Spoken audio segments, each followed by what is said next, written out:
Hello, this is David Duke. Other than war, no institution of recorded history has violated more human rights, caused more deaths, more suffering than that of slavery.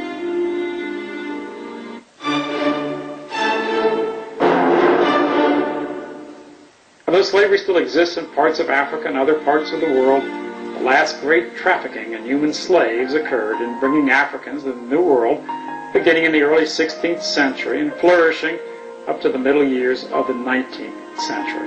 The most egregious, cruel, and murderous aspect of this period was the transatlantic slave trade, often called the Middle Passage.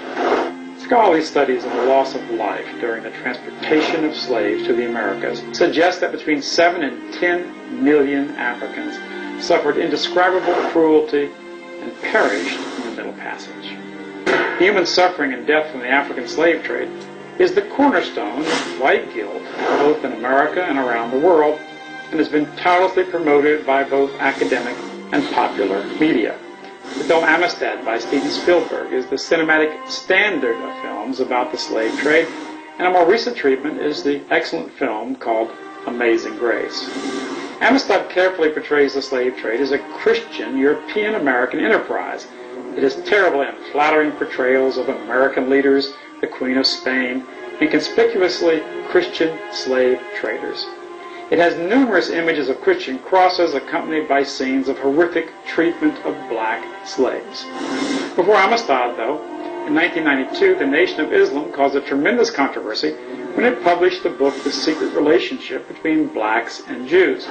It quoted prominent Jewish historians who claim that the African slave trade, and indeed slavery in the West, for the last 2,000 years, was thoroughly dominated by the Jewish community.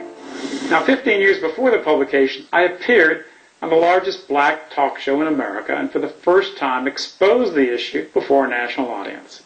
As strange as it might seem to some of you, in spite of my politics, I had a role in setting in motion the rising black awareness on this issue. 5 years after The Secret Relationship was published, Amistad was made. I think it was perhaps a remedial effort to put the genie back in the bottle. It was set in a thoroughly Christian New England. The actual center of the American slave trade was at Newport, Rhode Island. It is no minor coincidence that Newport had America's oldest synagogue and was home of the largest thriving Jewish community in the New World. Although Spielberg portrayed the horrific slave trade as thoroughly a Christian affair, here are some words of the major Jewish history of the early Americas called New World Jewry. It's by S.B. Liebman and the American Jewish Historical Society. He wrote about those who owned and manned the ships, the perpetrators of this mass human cruelty and murder. Quote, they came with ships carrying African blacks to be sold as slaves. The traffic in slaves was a royal monopoly, and the Jews were often appointed as agents for the crown in their sale. They, the Jews, were the largest ship chandlers in the entire Caribbean region, where the shipping business was mainly a Jewish enterprise. The ships were not only owned by Jews, but were manned by Jewish crews and sailed under the command of Jewish captains. Now here's how I came to discuss the Jewish slave trade on Black Perspectives in the News on PBS. In the late 60s, I became acquainted with a slave trade researcher by the name of Walter White. He wrote a short booklet called Who Brought the Slaves to America? I contacted him and began doing my own research into the slave trade. I read all of the official Jewish histories pertaining to it. I followed the issue for over 25 years now, scanning official Jewish general histories on the subject, and often those histories were published by Jewish historical societies and groups. These were histories written by Jews for Jews, and here's some direct quotes from the leading Jewish historians writing about the African slave trade. Now remember, you can find all the academic citations in my books, My Awakening and Jewish Supremacism. Prominent Jewish historian Mark Raphael, in his book Jews and Judaism in the United States, a documentary history, wrote, quote, Jewish merchants played a major role in the slave trade. In fact, in all the American colonies, whether French, Martinique, British, or Dutch, Jewish merchants frequently dominated. This was no less true on the North American mainland, where during the 18th century, Jews participated in the triangular trade that brought slaves from Africa to the West Indies and there exchanged them for molasses, which in turn was taken to New England and converted into rum for sale in Africa. Isaac da Costa of Charleston in the 1750s, David Franks of Philadelphia in the 1760s, and Aaron Lopez of Newport in the late 1760s and early 1770s dominated Jewish slave trading on the American continent. Jewish historians record old Jewish documents showing how the slave trade was so thoroughly Jewish that slave auctions throughout the Americas had to close on Jewish holidays. Brazil received far more African slaves than North America. A. Witzner, another official of the Jewish Historical Society, in his book Jews in Colonial Brazil, pages 72 and 73, wrote, quote, the buyers who appeared at the auctions were almost always Jews, and because of their lack of competitors, they could buy slaves at low prices. If it happened that the date of such an auction fell on a Jewish holiday, the auction had to be postponed. Studying the Jewish histories of the New World, I began to learn of a carefully recorded Jewish history that you and I are not permitted to know about. I discovered that many centuries before the transatlantic slave trade, that Jews had dominated the slave trade in the entire Western world of the last 2,000 years, even as far back as Roman times. Duncan Wagnall's Jewish Encyclopedia, in Volume 10, page 48, writes, quote, the trade in slavery constituted the main source of livelihood for the Roman Jews. To show you how widespread the Jewish slave trade was and how influential Jews seduced authorities centuries ago, just as they do in modern America and around the world, in the 5th century, Pope Gelasius permitted Jews to introduce slaves from Gaul into Italy on the condition that they were non-Christian. In the 8th century, Charlemagne explicitly allowed the Jews to act as intermediaries in the slave trade. In A History of the Jews from Babylonian Exile to the End of World War II, published by the Jewish Publication Society of America, the author writes, quote, the Jews were among the most important slave dealers in European society. And here's a quote from the famous Jewish historian Jacob Marcus in the Encyclopedia Britannica. He matter-of-factly talks about the Jewish control of commerce in the Middle Ages. Quote, in the Dark Ages, the commerce of Western Europe was largely in his hand, in particular, the slave trade. Not only were Jews the principal slave traders, they had markedly higher per capita holdings of slaves than did non-Jews. Jacob Marxist wrote in the United States Jewry, 1776-1985, page 586, quote, all through the 18th century into the early 19th, Jews in the North were to own black servants. In 1820, over 75% of the Jewish families in Charleston, Richmond, and Savannah owned slaves. Almost 40% of all Jewish householders in the United States owned one slave or more. The actual fact is that even in the South, less than 5% of white people own slaves. Less than 2% of whites own slaves in all of pre-Civil War America, while 40% of Jewish householders own slaves. Now notice how only guilt is ascribed for white people in slavery, even though Jews were 2,000% more likely to own black slaves than was any white Gentile person. When I broached some of these facts on black perspectives in the news, the host was fascinated. And the underlying question is why there is a collective white guilt assigned for the slave trade, but no collective Jewish guilt. Why are black Americans or white Americans not allowed to know who the primary slave traders were? The Anti-Defamation League and other Jewish organizations discovered that I had documented the dominant Jewish role in the American slave trade, and they were desperate to prevent this historical truth from reaching a wide audience. Jewish leaders, Saul Rosen, Harry Bass, Peter Munchik, filed an injunction in the Common Pleas Court in Philadelphia asking the judge to block the program. The Jewish judge, Stanley Greenberg, then ordered that the program not be aired unless he approved it. It would take more than a man to lead the slaves from bondage. It would take a God.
Good morning. Yeah, not bad at all.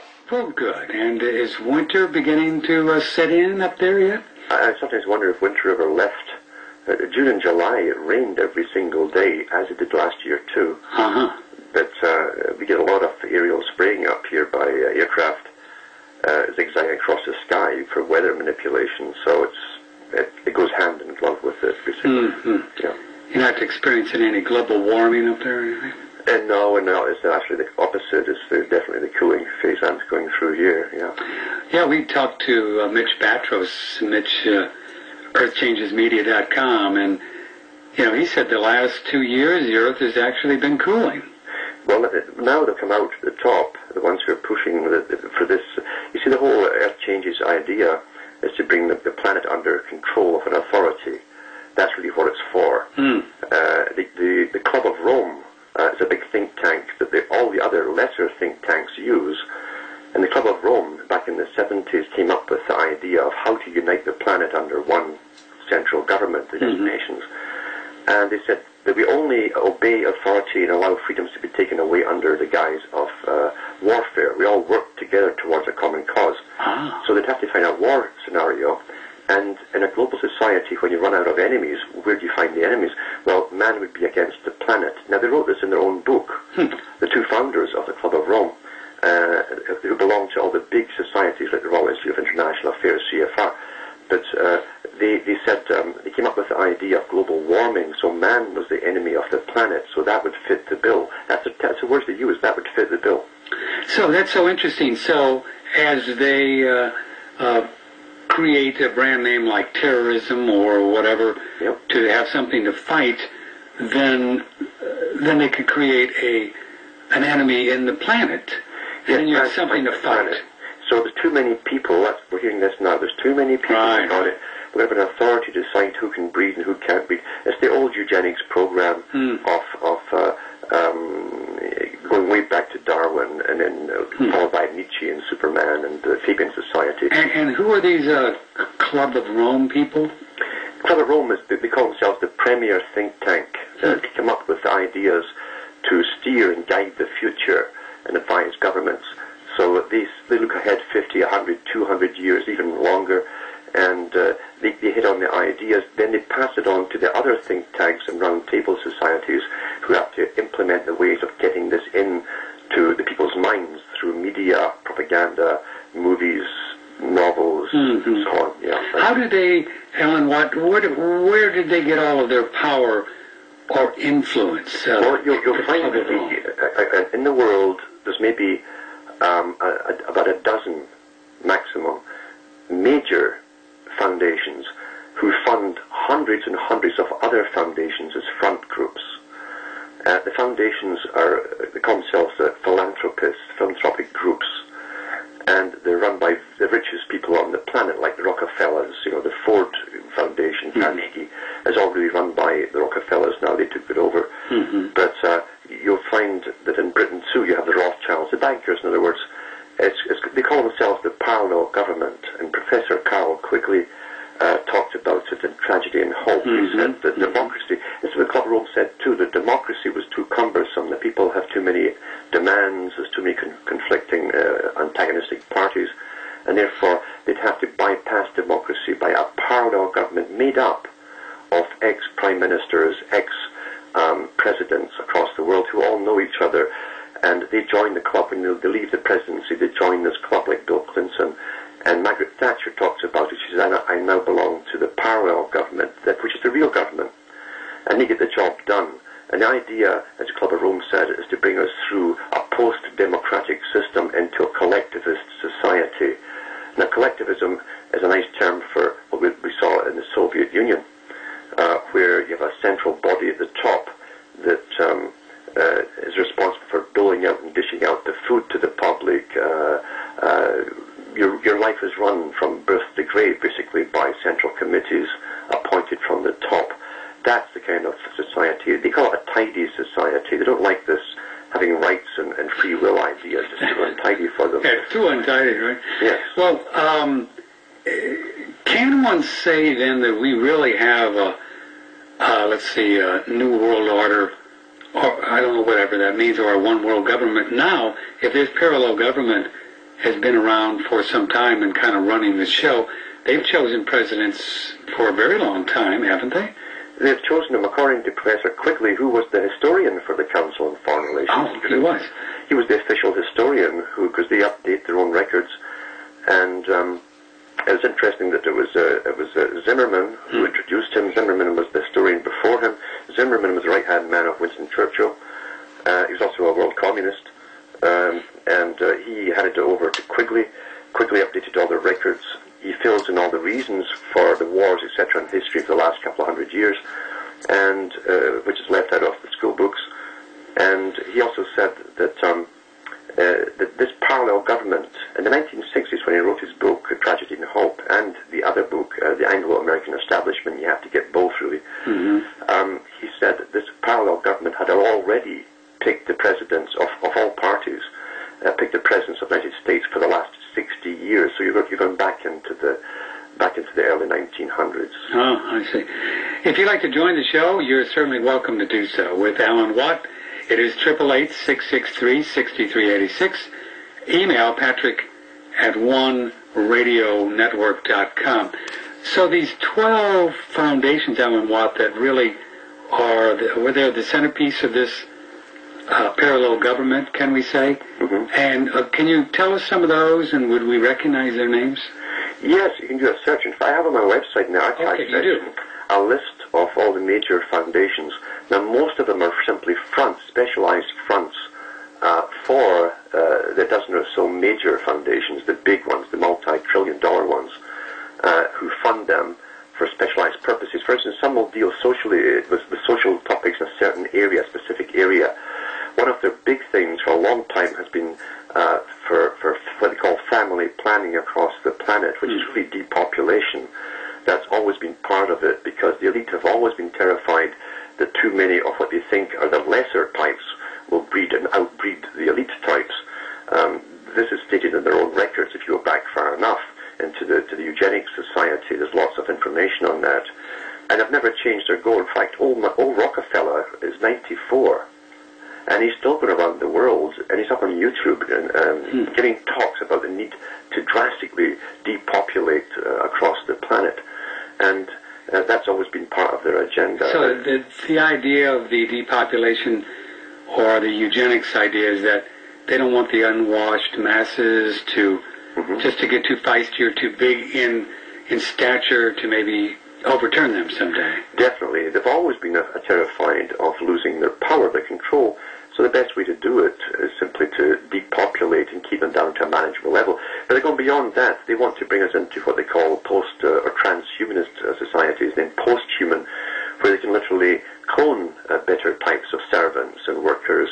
And that's why our tax money, apart from bailing out the bare bankers, is also going into this tremendous research into cloning. It's not because they want a happy population that's very healthy. It's because they want a healthy population that are good slaves, basically, and can't think for themselves. But I'm curious about the ultimate goal or motive behind, say, owning all the gold, having palatial places and total control of the entire world with just kind of drone, drones, Alan Watt, walking around. What would be the satisfaction or pleasure or accomplishment in that? It doesn't, somehow that doesn't make sense to me. I mean, you know what I'm saying? It's like, why would that be pleasurable to people? Well, you're not dealing with just ordinary people that you know and meet and so on. You're dealing with people who are brought up with from birth with a completely different worldview. They see things from a completely different side. They're in on the know from a very early age. They know they're different, number one. They know that they have an incredible power. They know they can never tell the ordinary people the scams that are pulled over the ordinary people in order to control them and move them into the next stage or phase of the great society, as they sometimes term it. They can't come out and tell us outright that they want a lot of us just to simply stop breeding.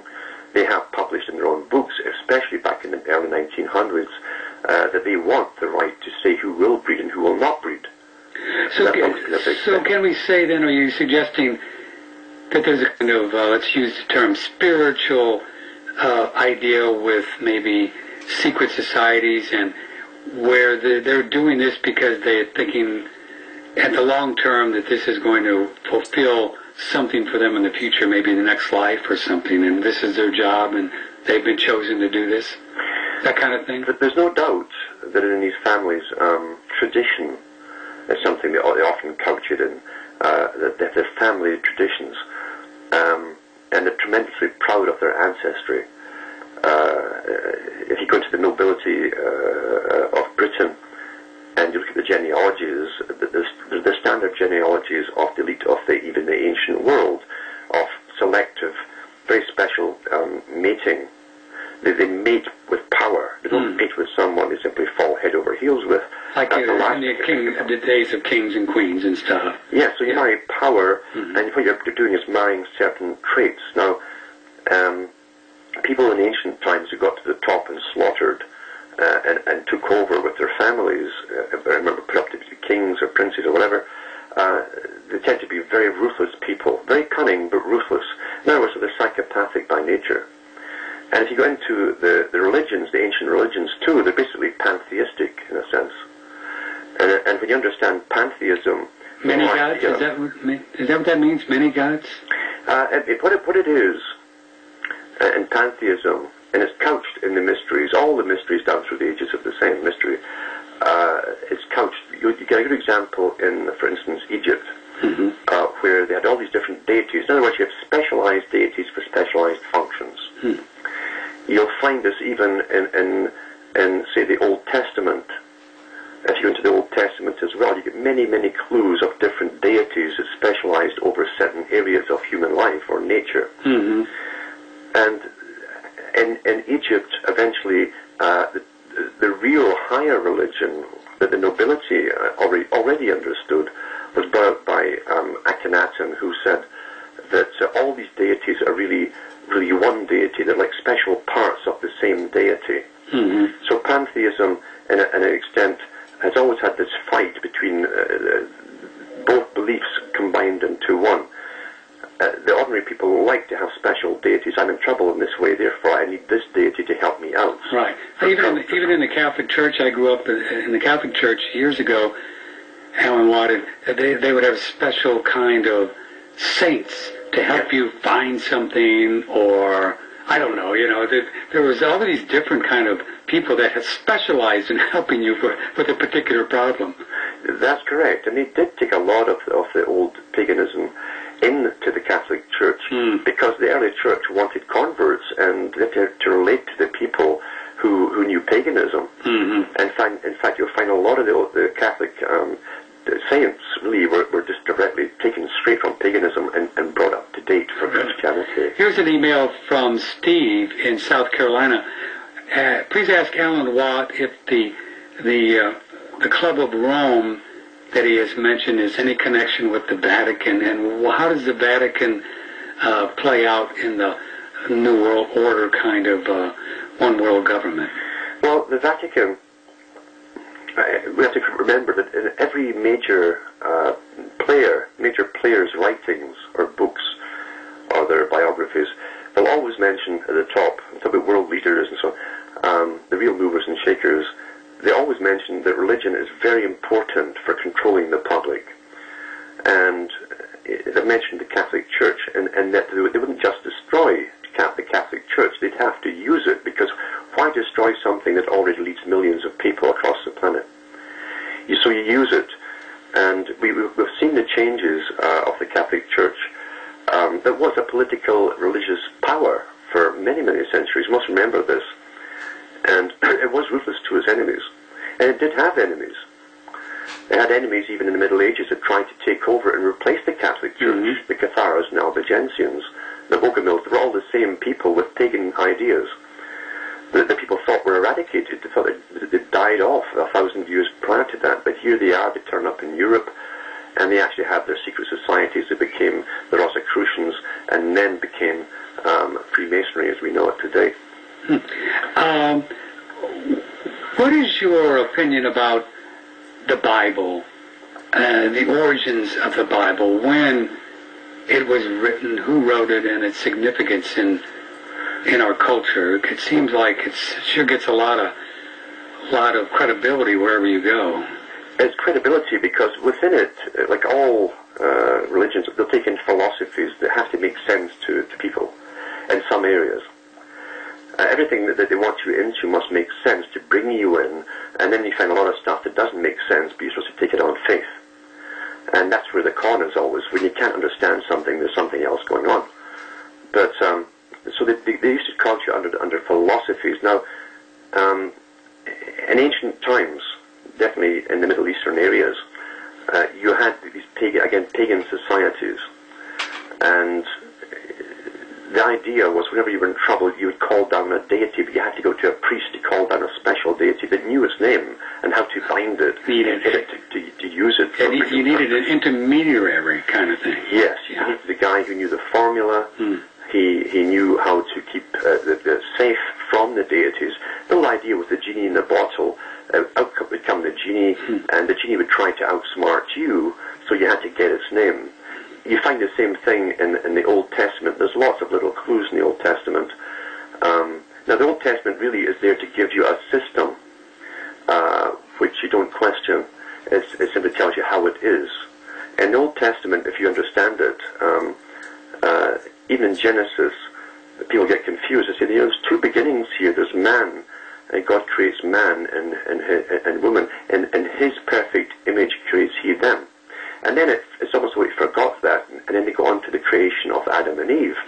Well, in the higher religion, there is only two kinds of beings on the planet. There's man and there's animals, and Adam and Eve would be in amongst the animals. Amongst the animals? Yeah. And that's why you have two beginnings in Genesis. So the clue is in the perfection. God created man and woman in His perfect image, created He them. They were perfect. In other words, they were like a complete clone of the deity with power. But then it said there was no one to till the soil. So then He created Adam. Well, who's behind the whole biblical movement and writing of it and really pushing it over the years as being the book? Well, everything is pushed, remember, by power, money.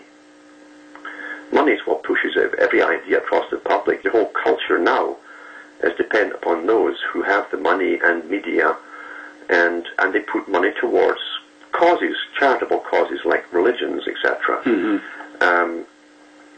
That's always been the way of it.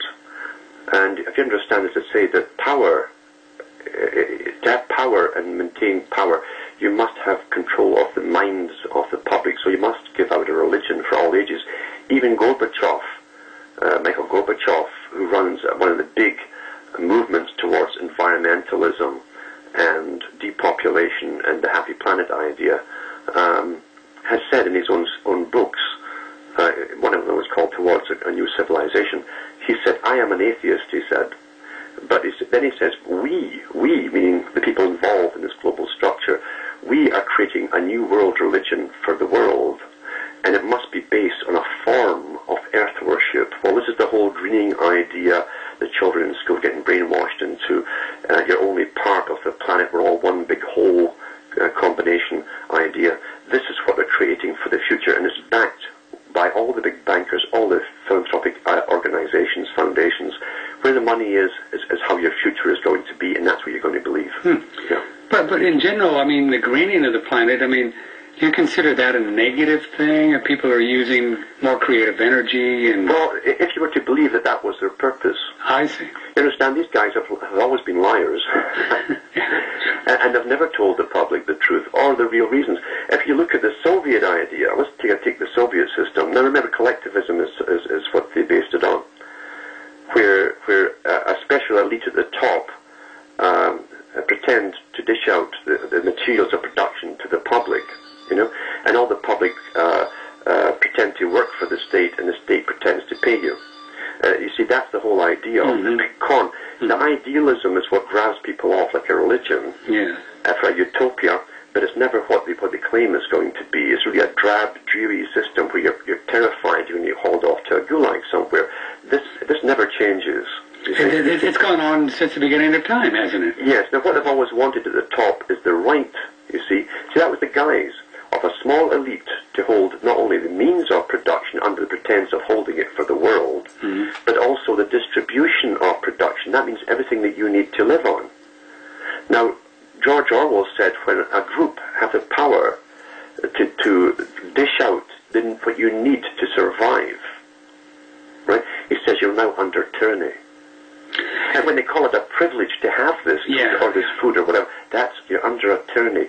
And this is the same agenda under many names that have tried down through the years into this new society, the greening, we're all in it together idea. We're all in this war together to save the world. And we're all going to be happy in some utopia. No, we're not going to be happy in some utopia. These guys are liars from the beginning. The same bankers who've just ripped us off and got rewarded for doing so are the same guys who put the money towards these philanthropic causes. And carbon is the enemy, and now we know from our education through Andrew Goss, Alan Watt, that Goldman Sachs is behind the whole cap and trade thing, and they are the people that will benefit from the cap and trade. Yes, they are. And not only that, the Lord Rothschild put forward, he's high in this big movement. I've read the articles on the air from the British newspapers. He put forward the whole idea of the carbon, the personal carbon taxes. Now, it's not only corporations or countries, it's going right down to the personal level. Rothschild, he kicked off the carbon thing? That's right. And see, they've been planning this for about 40 years. We didn't even hear about it the last couple of years. And he said, too, that all these world carbon taxes will go through his bank, his family bank in Switzerland. Isn't that wonderful? These guys are good, man. And so you think the carbon thing, that the goal is to get it down to, so they'll send Patrick a bill for whatever he's using this. That's in the major media. Now I've read it from the air just the other night, in fact. Yeah, I mean, there's actually places in the country, and I'm not sure what states, but I believe there's 2 or 3 where they've got away with taxing people for collecting rainwater. Oh, they've gone even further. Gee, the United Nations is the biggest front organization ever devised by the Royal Institute of International Affairs and the Council on Foreign Relations. They pushed it into existence as a front, an embryo to bring this world together. Every law that you have in environment for the last 40, 50 years, right down to your plumbing, your septic, your house codes and all come from the United Nations to every country, and it's signed into law without debate. So what is the story on the UN, Alan Watt? Who put them together, and who controls the United Nations? Well, you have to go again to Carl Quigley. He's the man who really put it out for the first time to the public. He wasn't just a professor, he was an advisor to the Pentagon and to the the Department of State, to the high diplomatic offices and so on. He was a man who chose Rhodes Scholars to be sent over to Britain for world government, like Bill Clinton. He chose him. And he talks about the history of this group, from the Lord Milner Society in Britain. They're all bankers. It became the Royal Institute for International Affairs. It's a chartered private organization that has rules the media. Every major member of the media in every country is a member of it. And in the foreign countries, they call themselves the Council on Foreign Relations. So it's the same bunch. They go back to the late 1800s. And I heard on the radio this morning that they're really getting feisty, the UN, about this whole global warming thing, and they want to really get something going. Boy. Oh yeah, I mean, we have to run our lives, you see, from the experts. Now, many of the members of the Royal Institute for International Affairs, in fact, pretty well all of their members, gave us our history for the whole 20th century. They wrote the books on histories and on science. And so guys like Lord Bertrand Russell said they will train the public that they cannot think for themselves without the advice of an expert. And that is the scientific society they have brought into existence. We have scientists telling us all this kind of stuff. But what we don't look into is, say, the panel on climate change at the United Nations, International Panel on Climate Change, IPCC they call it. This is where all this climate change stuff is coming from. They've banked and counted, put everything on this whole idea of climate change. Unfortunately, the warming hasn't gone on, and so now that they're calling it climate change. Well, the world's always had climate changes. Oh, I see. So the weather. They had to change it because they got the timing wrong on the sunspots or whatever, that they had to change it from global warming to climate change. Well, now they've also come out just to cover their bases and said, well, it actually might cool within this warming period. It might cool for the next 20 years and then warm again. These guys are good, boy. We're talking with Alan Watt, cuttingthroughthematrix.com. Just a plethora of information that Mr. Watt works on tirelessly for many years, CDs, DVDs, and books, and all kinds of stuff. So if you're interested in learning more... If you were able to do gematriot, if you were able to know the values of the letters and you add them up, you would see that Hamamlachut is equal to Israel. So the first thing he was saying was Hamamlachut, which equals Israel. Now, the way in which you best get someone's attention is by calling them by their name. So he opened up talking to his Jewish students, calling them by their name, Israel, but in the form Hamamlachut. So he was letting them know that Israel is who they are. It's also a kingdom. The word heaven in Hebrew is Hashamayim.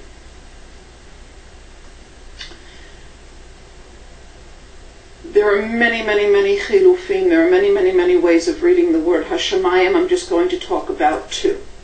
One is to break it up into two particles and look at it as Hey, Shin, and Mem, which can also be read as Mem, She, and Hey, which is the name Moshe. This is Moses. And the Yud and the Mem at the end, which is the male plural form. It also means Ha'adam, Adam. It's also equal to Dorot, which means generations. The name Moshe, Shin Mem He, can also be read as the book. The word in Hebrew for the book is HaSefer.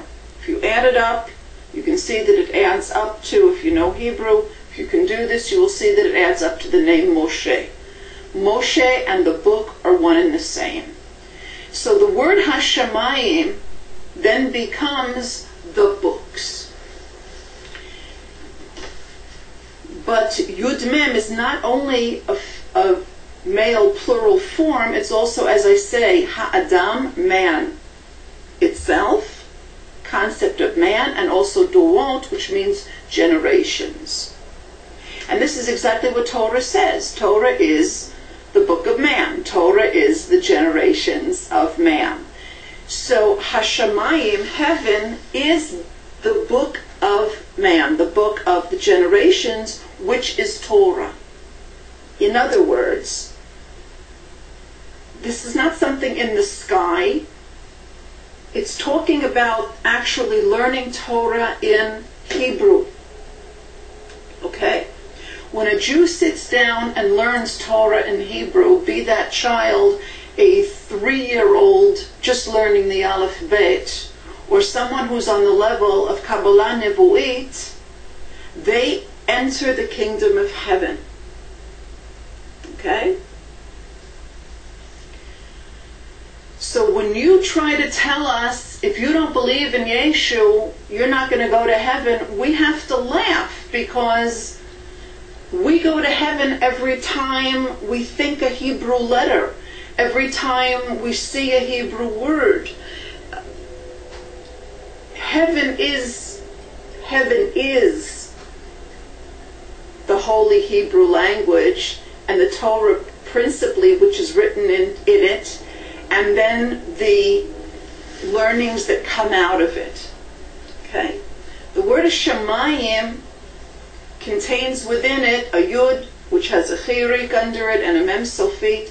That Chirik, which is a punctuation mark, can also be read as Chidush, which means a new understanding. So Yud, Chirik, Mem Sofit is Chidushim, new understandings of the book. Whenever a Jew learns Torah and his or her soul interacts with God, and a new understanding comes down to that person of Torah, it's not a new understanding in the sense that Moshe learned all of it, and anything that most of us are going to learn at our level, certainly all of the sages knew, and definitely all of the prophets knew, but for us it's new. And the ecstatic joy of understanding something new from the Torah is heaven. And the more that we get into that, the more that happens, the higher and higher the experience of heaven becomes. As we learn Hebrew more and more deeply, each word and then each letter and then whatever within the letter begins to open up, and it eventually takes us all of eternity even to understand one letter. In other words, this is eternal life. Eternal life happens when you get so deep into the Hebrew language that it takes you an eternity to be able to understand even one letter, even one punctuation mark. The ecstatic experience of this happening is going to heaven.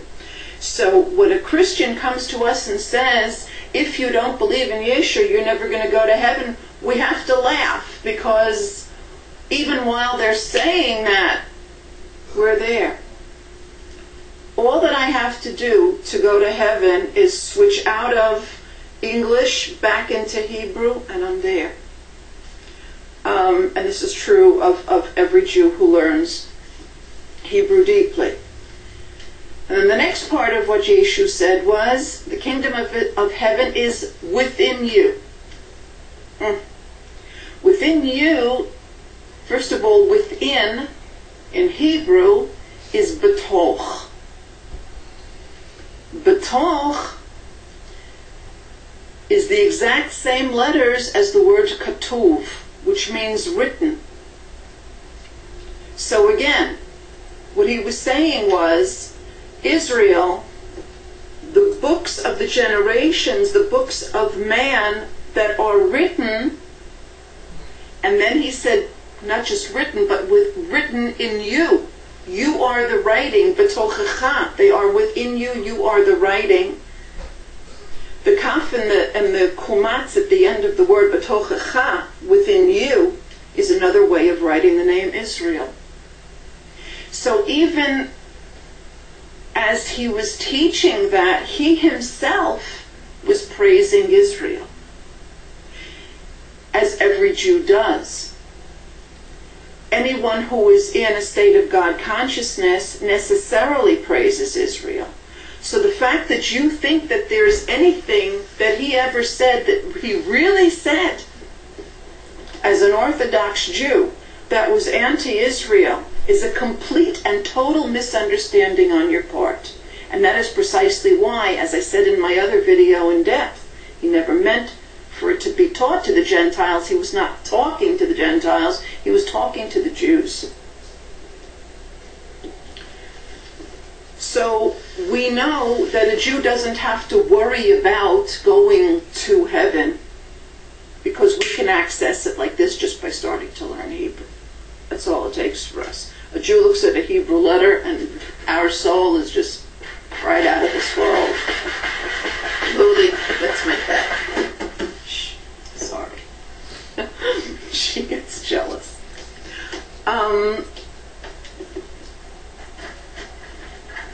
How does a Gentile get to heaven? Can a Gentile get to heaven? The answer is given by the Rambam, by Maimonides in Mishnah Torah. He in Hilchot Tshuva, he bases what he's about to say on the Tosefta to Tractate Sanhedrin. He writes, Chasidei umot ha'olam yesh lehem chelek la'olam haba, which is usually translated as righteous Gentiles have a place in the world to come. But Chasidei does not just mean righteous. It means more kind and benevolent. So, benevolent Gentiles have a place in the world to come.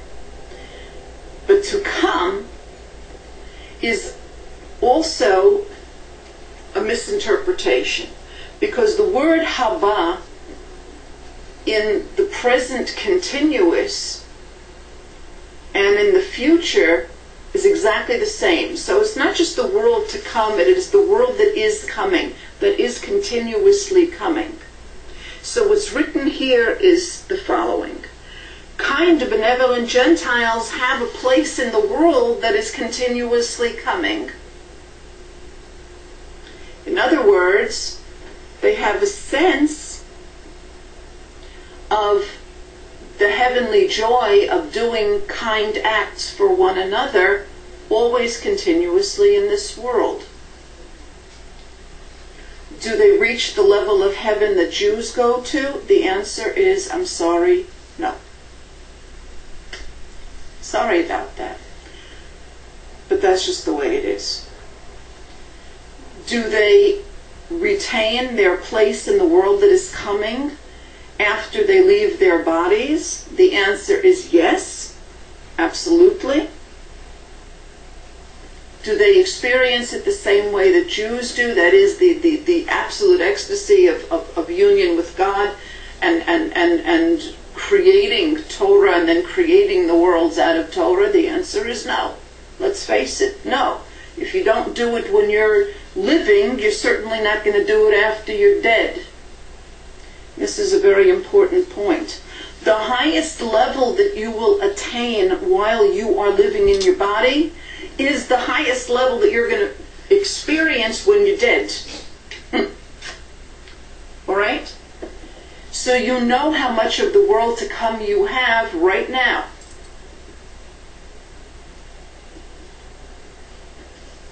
That's the answer. There are no surprises after you leave your body. After the meat suit is off, all that you have is what you have accomplished in this world. That's true of Jews, and that's true of Gentiles. The difference with the Jews is that we have what's called zchut avot, which is the merit of our progenitors. Because our progenitors served God completely, they were given the very special reward that all of their Jewish descendants will have a place in the world to come.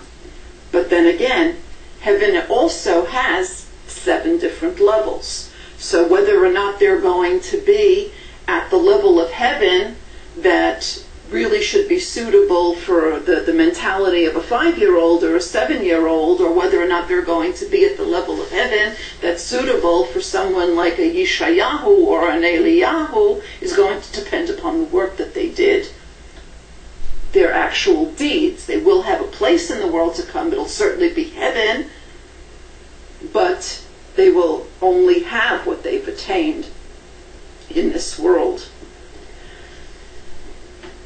When we say righteous Gentiles, what we mean are the Gentiles who follow the 7 laws of Noah.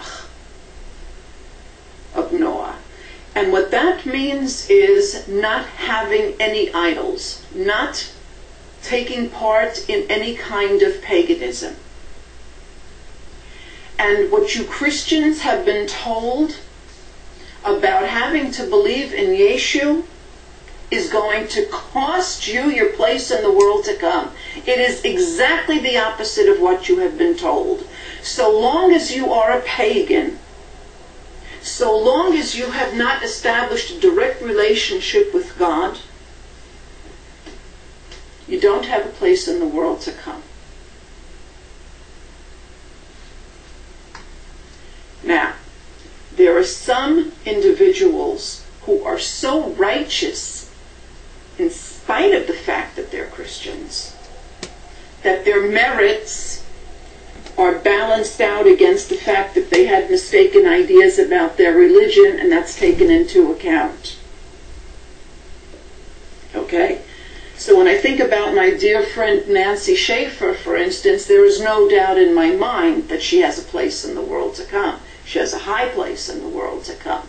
Not because she was a Christian, but despite the fact that she was a Christian, because she lived all of her life doing good deeds. But she's a very, very rare soul. Most people haven't done that many good deeds and haven't paid the kind of price that she paid for her good deeds to be able to ride on that kind of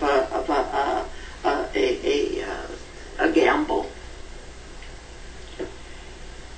In order for a Gentile to have a place in the world to come, they have to have a direct relationship with God without any intermediaries.